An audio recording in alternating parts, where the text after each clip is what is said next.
I'm taking over, that's a promise, not a threat. Uppercut season off top, you stop breathing. Yeah, what's good, y'all? Welcome to another episode of Real Talk, where as always, if shit's real, we talk about it. Yo, I'm your host for tonight, Pat Scorpio, the England representing. As always, I got my man with me. I'm gonna let him introduce himself. Yo, what it do? Jesus Shutterworth, the guy, aka the Go Artist. A lot of the boss, LB, you know what it is. Monday night boxing, let's get it. Recap, previews, you know what it is. RingGameRadio.com in the building. Sample Kings Forever out now. Yeah, let's get it. Yes, sir. Ring Gang in the house forever and always. And as always, I got my other man with me. I'm gonna let him introduce himself. Hey, yo, what's good? You know who this is. Your boy King People, Box in the building. Ring Gang Radio all day. Let's go. Monday Night Boxing. We here to talk about it. Hey, man. Anyone back from the bodega from this past weekend? Oh, my God. I'm all women that don't like R&B music. Y'all cannot come in the bodega for a week. Y'all are I don't give a fuck. Like, be a woman. Like some R&B. Like, I'm not trying to hear you listen to some gangster rap and some trap, and that's all you want to listen to. Like, that's how I know you, nigga. You definitely be the type to hold your nigga's gun in your purse. Like, nah, I'm good. That shit is crazy though. Because honestly, I think if a woman listens to too much nigga music, and we all know what that means, it's just something like seriously wrong. Either that, or she grew up older brothers and cousins. Like, there was a chick I remember from Malawi I was talking to. Feminine is everything like that, but look at, she loved Wu. She loved all the old East Coast '90s hip hop. I'm just like, well, damn, but at least she loved R&B and Afro beats and shit like that. So that was cool. But it will kind of throw you off on some real shit. But fuck that, Afro beats ain't no trap music way better than goddamn Afro beats. Like a bitch that like Afro beats, that's a bigger red flag than goddamn not liking R&B. Like, hold on. Bitch like Afro beats, fuck you. Like, hold on, what's wrong with Afro beats? I actually don't mind that. Everything, nigga. What the fuck? That fake ass, generic ass, goddamn sounding music is so fucking garbage. A nigga like Wilder could just jump in and make some goddamn Afro beat music. Well, he made a bad. He made Afrobeat music, but the shit was not good. So. It wasn't shit good. was trash, but it sounded like all the other shit out there. That's how lower the bar is. Fuck out of here. If a bitch like Afro beats, she getting a boot. Cause I know you a fake bitch. Like, you don't know what talent is. You don't even like music. You just like bullshit. Bro. Nah, you I'd rather a bitch be talking about busting her gun. Holding goddamn dope in the Kotex, all that shit. That's like a bitch saying she likes Tyler. That don't count. Fuck out of here. That don't count if you like Tyler and shit either. Like, the fuck out of here, Afro beats. Bitch, if you don't get the fuck out my car with that stupid shit. Nah, bro. Like, you gotta vibe. Damn fucking jungle music sounding watered down bullshit. No talent having ass. Let's bite American music, motherfuckers. Fuck that shit. This motherfucker. Shit is horrible. Like, that shit is up there. It's like the reggaeton for black people or some shit. Like, reggaeton is horrible. Afrobeat is shit is hard. It's worse than Afrobeats, but Afrobeats be standing in the hallway of it though. Like, it's like right there, but it won't walk down the whole hallway. Like, it goes at the entrance. Nah, that shit is blazing hot right now. You gotta be like sinners. Like, hold on, like, let me in. Like, they're playing Afro beats. Like, no, fuck no. Nah, bro, you stupid, bro. I'm like, no, we can't let you in. You want Afro beats, nigga? Like, what you mean you want to get jiggy with it, nigga? No. Yo, one day, we're definitely gonna have to do a segment on Afro beats, reggaeton, and shit that we. Nigga, y'all could pick 5 Afro beat songs, and I could pick any 5 music genres I want, and them shits will sound better than Afro beats. That's how confident I am. Afro beats is trash. Like, I could literally pick any song from any genre, any year, and it'll be better than whatever shit you pick from Afro beats. Yeah, man, now, if y'all want that challenge, y'all could name a date, but yeah. Florida niggas, man, you gotta love them, man. Nigga, like, it's Afro, and this nigga from the birthplace of hip hop, and he talking about Afro beats. Like, the car should be driving y'all, motherfuckers. You need to be walking outside the car. The car just driving itself with Afro beats, man. That's like the horse is like, nah, dude, can't be riding I didn't say it was my favorite genre or anything, but I didn't hate it. I don't hate it. It's fine. I don't mind. It's better than it's not better than trap music though. That's it, and it's not better than regular R&B. Like it's. So anybody asking for one over the either or is like, damn. I never. You don't want no R&B, bro? Like, nah. I hate all that Miguel bullshit. Like, you want some trap music? Fuck a damn 21 Savage.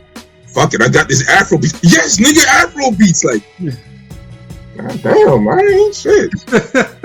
Fucking crazy. Where you stop at again, bitch? Like, I'm gonna get you the fuck out my car. Oh man, yeah, we'll definitely have to, because like I said, I'm pretty sure when we do a segment on fucking reggaeton, Afrobeats and shit like that, this shit would be fucking hilarious, yo. But yo, I got my other man with me. I'm letting him introduce himself. What's fly? It's Conscious Pilot, West Coast Avenger, #1 contender. Finally back on time. We got a full flight, a lot of fights this weekend, so let's get to it. Ring gang, let's go. Yes, the pilot stays elevated above the clouds. You dig? But yeah, yo, boxing was actually pretty good this weekend. There was a couple of big upsets. One we'll definitely get into, you know, and we have a Fight of the Year candidate, which was unexpected on a Friday night, whatever. Although there was something I disagreed about how the fights were kind of handled on Friday, you know. And overall, boxing was actually, you know, as I read before, boxing had a boxing feeling from what I read from somebody. You know what I'm saying? Especially it was a good, decent weekend of boxing though. Like you kind of got a little there's like a little mixed bag of everything. Yeah, no, absolutely, yo. Starting with the Friday ones. Well, first of all, I'll say this for the zone. Like, you can't having matching Golden Boy and a Matchroom card at that damn near the same time with only a half-hour difference.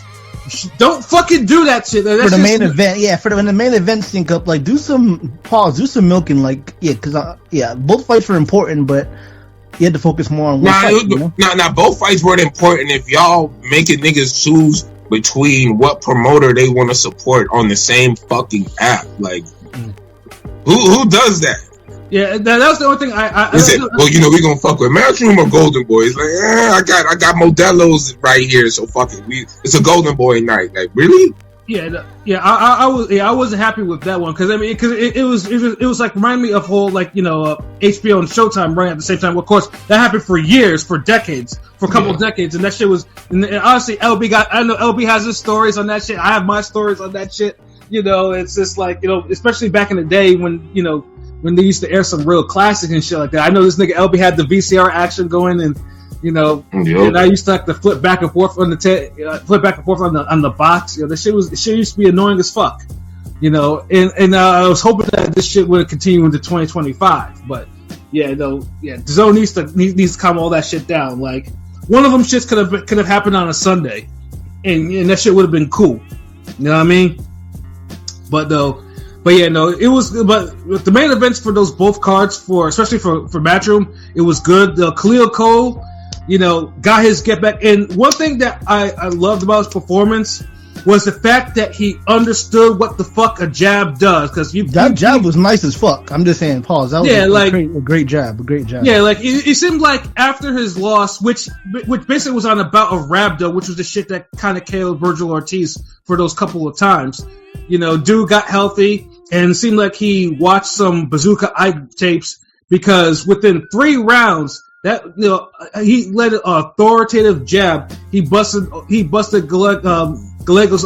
Was it Gallegos? Yeah, Gallegos. The first round, yeah. I feel like after the first round, his nose was busted already. After the first round. What about?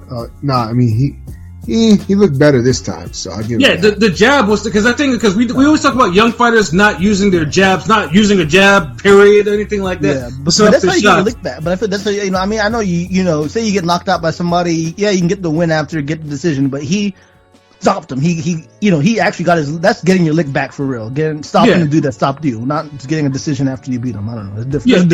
Yeah, and once he had this jab going and he busted up dude's face, then the right hand started coming, and then.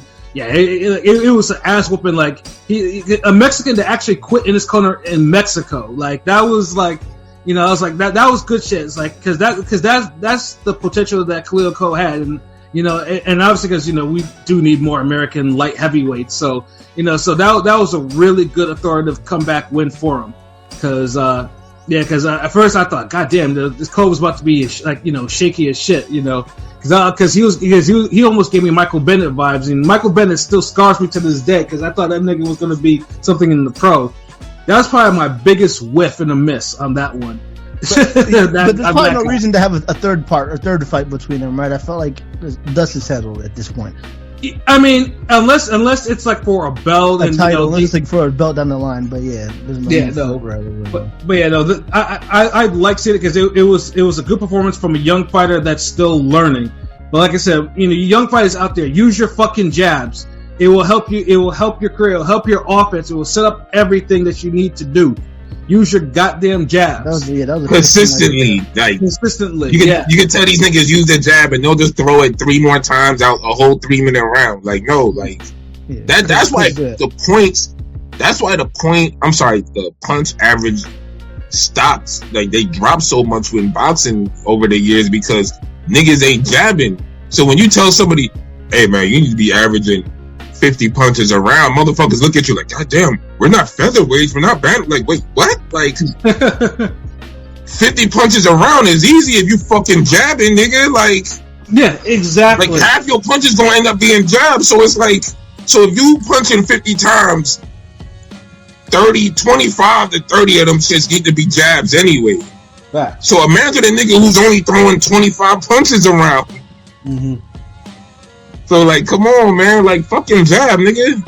Yeah, it's like, it was just wonderful to see that. I just hope that Coe can stay healthy, because, Rabdo was serious business. Like, I mean, obviously, what Virgil Ortiz went through, like I said, I mean, the fact that he actually fought with Rabdo was kind of crazy because it probably gave us a glimpse if Ortiz got in the ring with, what's his name or whatever, he probably would have gotten beaten up.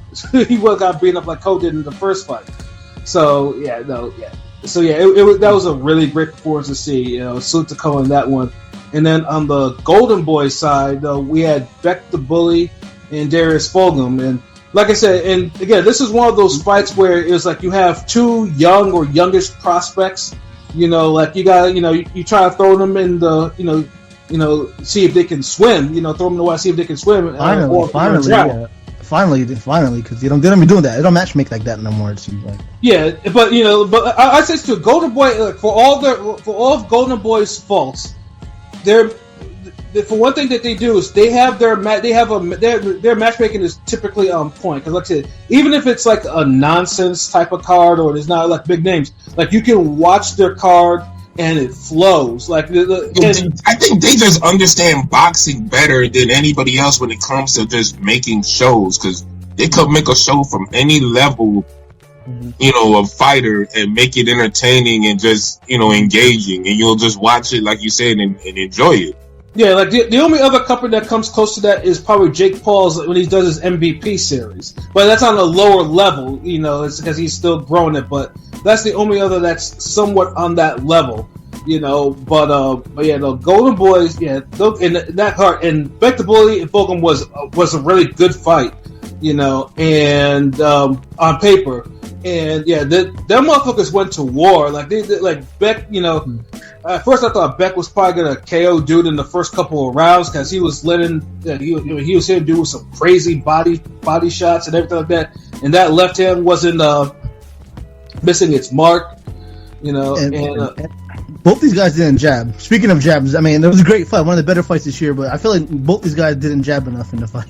They didn't jab enough. I mean, with Bek The Bully, it's his style. He doesn't do. He don't throw combos. Bek The Bully, he might throw some body shots, but he don't throw combos. It's annoying. Like, no, and that's the whole reason why Rosado was able to knock him out. So it's like, it's easy to box a nigga when only one punch is coming. Yeah, 2 if you're lucky. But I will say, yeah, I thought Fulghum was, in terms of pedigree, right? Because Fulgham's a late starter, but was like a nurse. I thought he was gonna get wrecked, and yeah, he got dropped in the end, but he held his own. I give him props in a loss. Yeah, he had some good counters. Yeah, like the right hand counts. Like he bloodied Bek's nose, and like he let some heat on him. Like Bek was looking a little shaky at first because. But pedigree didn't matter, right? I mean, if y'all watch, pedigree didn't matter because you could tell Bek was a little bit more seasoned, Yeah, but then there were a couple of slips though. That I was like, they can't all be slips because the motherfucker was getting hurt by some of the punches he was taking. you know. But like I said though, it was kind of tit for tat because that fight was really close. Really close. Really, yeah, really to the 12th round where Bek finally scores a knockout. He hits him with a body shot and then left upstairs. Then he went back up. Yep. Yeah. And that basically got Bek the victory because it was it 114, 112 across the board, you know. And that's still the deal. That's still the deal. Yeah, but like I said, to see young fighters get into a great fight like that, like more promoters need to start matching up the young fighters. We need to have more of these fights because let's say more young fighters gotta be wanting the smoke from their fellow young fighters. That's really what it comes down to. That is also a lot of these niggas. They just in their own bubble thinking they're the best young nigga right here, and it's like, wait, hold on, like there's a young nigga across the street, there's a young nigga over there. Like y'all need to fight each other. Yeah, and like I said, Fulghum have been getting plenty of getting good spots on the Golden Boy cards, and he was being brought up. He had a good record. He had been good performances. So basically, it's just to see what does he have. Like in this fight, there were real no losers. Like Bek, I think, really kind of shook the monkey on his back with the Rosado KO because, like I said, everyone was like, because he was looking too tentative at times or whatever. Yeah, he was afraid to let them hands go after he lost. Like, yeah. Even this he's trying to seem like he got back. Even this fight, he was a little more selective. But I mean, again, I expected Bek to win, but I think that's an improvement, though. Yeah, it's an improvement. Yeah, and Fulghum, Fulghum, I know he was a nurse and he started late and all that, but he showed he belonged. I want to see him. It's, even a loss, you want to see him back, so he kind of won in a sense. I don't. Yeah, no, yeah, I mean, he still needs more improvement, like combinations and maybe defense sometimes. Because he was. He seemed like he's back there. He's back now more than he was before in any other fight. But in terms of how long long he is, his inside game was good, but his outside game was lacking. I felt like. Because he doesn't jab. That's the problem. He looked for counters. He wasn't jabbing. He was on the inside. He was kind of getting some shots in, but out And he had the longer reach too. He had like a 5-inch reach advantage. So that's the big. Yeah, you couldn't even tell the way he fought. Yeah, exactly. Like wait, what? Yeah. Niggas should be looking like Carlos Monzon, motherfucker out there looking like goddamn T-Rex. Yeah. And that's the crazy part. Dude had all the physical advantages to kind of make it easier on himself. But he didn't because I get it. You want to go in, you want to prove that you're right or whatever. But yeah, if you're not gonna use your reach, then you gotta get some defense in, so you're not taking all types of bullshit. Yeah. And especially this way, it was a 12-rounder on top of that. So luckily it was a hard fight, but it wasn't a type of fight where I'm thinking to myself, oh damn, someone got ruined or something like that. It was just a hard, clean fight, and like I said, there were no losers in this one, and in Bek, since this was a WBA eliminator, of course he's yet another mandatory for one Canelo Alvarez. So we'll see how that's gonna go when he's actually gonna get a fucking shot, probably on the 31st of February, of course. See, but I thought it would be, I'm not gonna segue into it, but I thought since he's WBA, it was gonna be for Plant. Not Plant anymore, but for Plant's fake belt. You know what I mean? Yeah. He was mandatory for that, but you know how it goes. Yeah, it might be for the other. It might be for Resendez's belt though. But Friday was a good night. Like I said, both shows kind of represented. Ahmed Daliev, of course, beat up on another jobber or whatever. Although the jobber did bring the fight to him. And Luis Arias, I think, lost again. But it was a pretty just fight. There were decent fights on Friday. It was entertaining if you were flipping back and forth streams or DAZN or whatever your poison was. But DAZN, don't if you don't need two promoters on your platform airing at the same fucking time. It's bad business. There's Thursdays, there's Sundays. You don't need to do that shit. But Friday night was entertaining.